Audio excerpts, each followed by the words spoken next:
Señor, toma mi vida nueva antes de que la espera. ¿Cómo están todos ustedes, estudiantes virtuales del módulo 2? Este es nuestro encuentro número 7, sí, este es nuestro encuentro número 7. En este encuentro número 7, ¿qué es lo que vamos a observar? Pues yo les voy a explicar un poco las páginas que teníamos de la interpretación en la Biblia, las páginas que tenemos pendientes que había que leer para hoy, y te voy a dejar un ejercicio para tu casa de Lección Divina con nuestro libro, Una comunidad que lee el Evangelio de Marcos. Empecemos. Entonces, de la interpretación en la Biblia hemos hablado, 1, del método histórico crítico, 2, acercamientos literarios, métodos literarios, y 3, acercamientos sobre la tradición, que fue el video pasado. Ahora vamos a hablar de un cuarto tipo de acercamiento. Ese cuarto tipo de acercamiento tiene que ver con acercamiento por las ciencias humanas. Acercamiento por las ciencias humanas. Tú tenías que leer de la página 60 a la página, ya te digo, por acá estoy mirando, a la página 66. De la página 60 a la página 66. Acercamientos por las ciencias humanas. Y en acercamientos por las ciencias humanas quiere decir que la teología y la interpretación en la Biblia se basa en acercarnos a ella a través de otras disciplinas diferentes, digamos así, a la propia exégesis, a los propios verbos, a la propia literatura, a la propia historia. Y uno de estos tiene que ver con las ciencias humanas, que las ciencias humanas, las tres que nos muestran acá son la sociología, la antropología y la psicología o el psicoanálisis.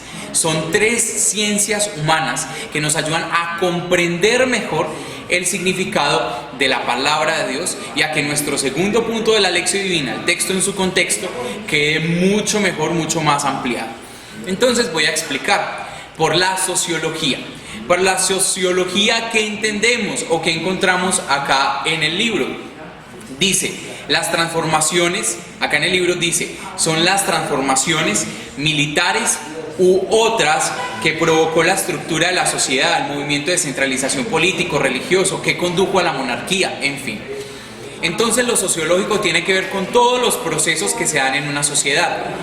La pobreza, la riqueza, la monarquía, la anarquía. Por ejemplo, un acercamiento como esto nos sirve para entender muy bien la historia de David, del rey David, y la historia de los jueces, el libro de Jueces, y la historia de David que está en Primera y Segunda de Samuel. Con los acercamientos de las ciencias humanas a través del estudio sociológico, podríamos entender claramente por qué se dio la monarquía en el pueblo de Israel, por qué se dio la anarquía que fueron los jueces, porque el pueblo quería un rey y quería tener un templo y quería tener una ciudad amurallada. Y esto no lo da solo el proceso sociológico que tuvo el pueblo judío o el pueblo de Israel a través de la historia. Entonces, la parte sociológica es importante porque nos ayuda a entender los procesos socioculturales y económicos de la época con los cuales se desarrollan diferentes textos bíblicos. Otro ejemplo de ello es por qué el Evangelio de Lucas trata tanto sobre los pobres, sobre las mujeres, porque eran las personas más marginadas de la época, estaban pasando por un momento histórico en el que la pobreza era tremenda, la pobreza era tan fuerte, pero tan fuerte, que el ministerio de Jesús se ve desarrollado justo hacia ellos, los pobres de Yahvé, como lo diría el Antiguo Testamento, los Anahuim, es la palabra Anahuim, los pobres de Yahvé. Entonces vemos que con respecto a esta época cultural tan difícil que se vivía, se desarrolló el ministerio de Jesús hacia los pobres. Y cuando Lucas escribió su evangelio, pues también había una gran desigualdad social y entonces decide darle más énfasis, mucho más énfasis a toda esta parte de la pobreza. Entonces ves todo esto como lo sabemos con un estudio social, económico, cultural, las transformaciones sociales que se van dando. El segundo punto que nos trae el acercamiento de las ciencias humanas es lo antropológico. Y eso antropológico tiene que ver ¿con qué? Pues lo antropológico tiene que ver más con la lengua, con el arte, con la cultura, con la manera de vestir. Todo eso tiene que ver con lo antropológico. Jesús usaría una copa como nosotros la usamos ahora en la Eucaristía, O no sería el elemento una copa precisamente, porque hoy es hostia, pero en esa época era un panásimo, que era un pan sin levadura grande y pesado. Pues muy bien, para poder entender esto nos tocaría hacer un acercamiento por las ciencias humanas desde su segundo punto, que es el antropológico, y mirar cuáles eran las lenguas de Jesús, cómo era su vocabulario, qué querrían decir ciertas palabras, cuál era su vestuario, por qué se daba ese vestuario, por qué era el panásimo. Todo ese tipo de cosas lo aprendemos a través de lo antropológico, la ciencia que estudia todos los aspectos de la evolución del hombre como tal. Muy bien, y hay un tercer elemento, que es el tercer elemento, que sería el psicológico. Ese psicológico pues nos va a hablar sobre las experiencias psicológicas que se dan en los textos bíblicos. Y te voy a poner un ejemplo que a mí me encanta, de un teólogo que se llama Eugen Drewermann. Eugen Drewermann. Este es un teólogo, psicólogo alemán, que ha hecho diferentes libros, casi todo ese material está en alemán, en donde él ha sacado interpretaciones de diferentes pasajes bíblicos que denotan aspectos de la psicología, de la ciencia de la psicología. Te voy a decir uno de ellos. Un texto de esos es La hija de Jairo.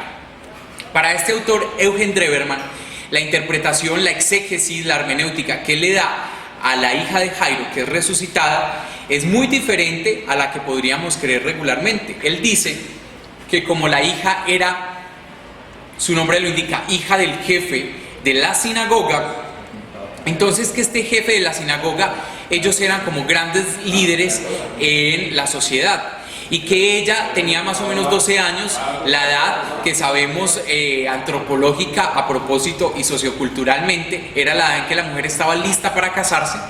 Entonces que cuando ella ya estuvo lista para casarse, ella decidió desconectarse de la vida, decidió tomar una opción de muerte en su vida y en su corazón. ¿Y ella por qué toma esta opción de muerte en su vida y en su corazón?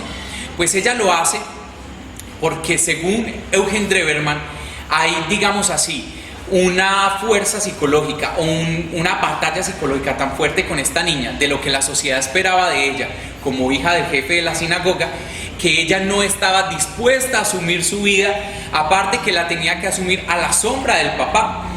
Eugen Drewermann lo explica de la siguiente manera: estos son como los hijos de los famosos o de los políticos o de los personajes públicos, que sienten la presión de la opinión pública de con quién se van a casar, cuándo se van a casar, cuándo van a tener hijos.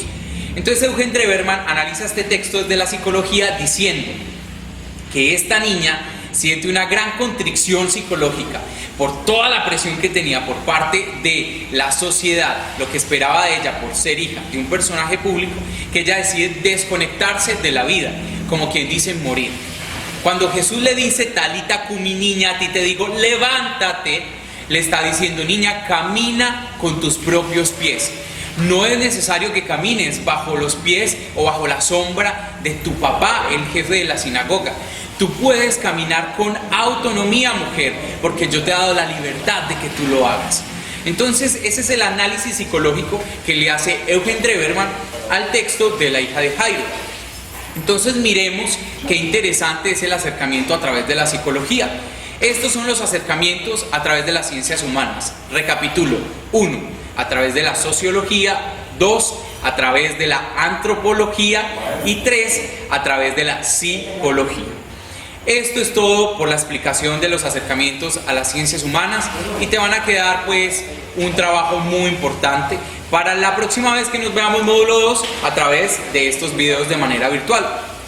Y yo te voy a invitar a que le hagas una lección divina, bien detallada con todo lo que hemos aprendido, después de enseñarte a manejar este libro, que es el libro de una comunidad que lee el Evangelio de Marcos, a que tú leas la curación del ciego de Jericó, o la más conocida como la curación de Bartimeo.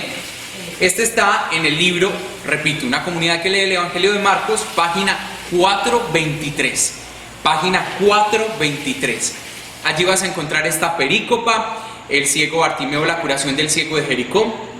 Vas a leerlo bien, vas a hacer los 5 puntos de la lección divina, vas a sacarle los verbos, vas a mirar el texto en su contexto, vas a mirar cómo explican cada uno de los los versículos, vas a aplicarlo a tu vida, vas a hacer una respuesta a Dios de lo que te diga de acuerdo a este texto bíblico. Y aparte de eso, pues lo que vamos a hacer es que vamos a asumir unos compromisos. La próxima vez que nos veamos, yo voy a revisar este ejercicio contigo de manera virtual. Hay unas preguntas que yo te quiero dejar en el aire que van a ser fundamentales para que tú me puedas hacer un trabajo de segundo punto, exégesis y hermenéutica bien hecho del ciego Bartimeo. Primero, la clave de este texto está en el texto, en su contexto. ¿Qué pasaba antes con los discípulos antes de llegar hasta Perícopo? Primer punto. Segunda pregunta que te voy a hacer para que tú puedas tener más luces para hacer esta lección divina. La segunda pregunta es: ¿qué tiene que ver la ceguera de Bartimeo con los discípulos? ¿Qué tiene que ver la ceguera de Bartimeo con los discípulos? Tercer punto: Bartimeo pudo ver y los discípulos, mejor dicho, ahí te di claves fundamentales para hacer esta lección divina. Espero que la hagas muy bien hecha. Vamos a revisarla en el próximo video. Dios los bendiga, módulo 2. Un abrazo muy grande, buena marcha en este trabajo. Y recuerden que la palabra de Dios no solo es pasarla en la mente, sino también en el corazón. Cambia nuestra vida y la vida de todos los que nos rodean. Un abrazo. Llévame donde los hombres